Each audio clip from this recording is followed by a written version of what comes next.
তো আজ আমরা যে ভিডিওটা নিয়ে এসেছি আপনাদের সামনে, সেটা আমাদের চোখের সামনে দেখা অত্যন্ত ভয়ঙ্কর একটা রাইডের সম্পর্কে। তো এই রাইডটা প্রথম এসছে এই বছরে আমাদের দুর্গাপুরে চিত্রালয় রথের মেলায়, এবং যারা উঠেছে তারা রীতিমতো শক, এবং আমরা সেই ভয়ঙ্কর দৃশ্যের সম্মুখীন ছিলাম। তো এখানে আপনারা দেখতে পাবেন যে একটা তো এর মধ্যে দেখতে পাবেন একটা ভাই হোয়াইট কালারের শার্ট পরে রয়েছে।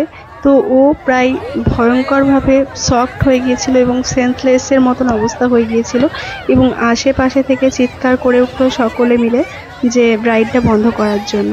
তাই আমরা অনেকেই আছি কিন্তু রাইডে উঠতে খুব ভালোবাসি, কিন্তু এই রাইডটা সম্পর্কে বলবো অন্যান্য সমস্ত রাইডের থেকে একটু হলেও ডেঞ্জারাস আছে। তাই আপনারা যদি কেউ এই রাইডটায় চাপবেন চিন্তাভাবনা করছেন, তাহলে কিন্তু সম্পূর্ণভাবে নিজেরা সেরকমভাবে প্রিপারেশন নিয়ে পরে উঠবেন, আর নিজেদের রিস্কে কিন্তু উঠবেন। তাই খুব সাবধানভাবে এই রাইডে উঠতে বলবো। আর এই রাইডটার নাম হচ্ছে সুনামি রাইড, যেটা নতুন এসছে এবছর। আমরা কিন্তু দেখে অত্যন্ত ভয় পেয়ে গিয়েছিলাম এবং আমার বাচ্চা এখানে কাঁদতে শুরু করে দিয়েছিল, আর আদার্স যে মানুষগুলো আছে সবাই খুব শখ ছিল। আর এর টিকিট ছিল 200 টাকা।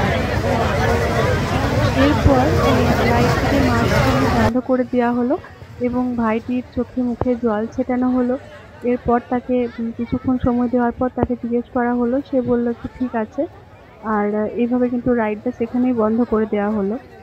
এবং আর সাথে যারা ছিল সবাই মিলে এই ভাইটির চোখে মুখে যখন জল ছেটাতে লাগলো এবং ওকে জিজ্ঞেস করা হলো, খানিকক্ষণ বিরতির পর ও যখন বললো যে ঠিক আছে, বেটার আছে, তখন কিন্তু এদিকে রাইডটা বন্ধই করে দেওয়া হলো মাঝপথে। তো যাই হোক, আমরা এক্সাইটমেন্টের বশে কিন্তু অনেক সময় ভুল ডিসিশন নিয়ে থাকি, অনেক রাইডেই উঠে থাকি, কিন্তু একটু ভাবনা চিন্তা করে অবশ্যই উঠবেন আপনারা।